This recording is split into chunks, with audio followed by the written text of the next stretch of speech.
guys, welcome back to my channel, and today I'm going to share a very famous Indian street food. Yes, this is Dahi Puri. So let's start.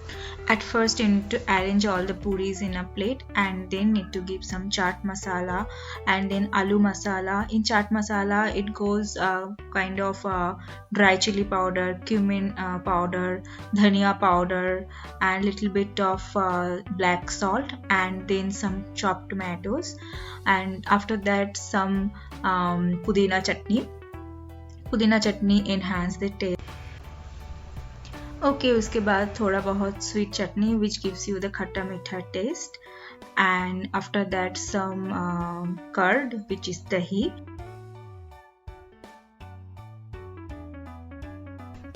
You need to fill all the puris with dahi, and once you fill it up properly with good amount of dahi, you need to top it with some save.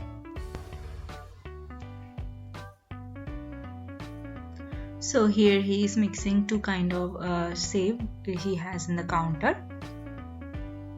and that's all. It's ready. Dahi puri.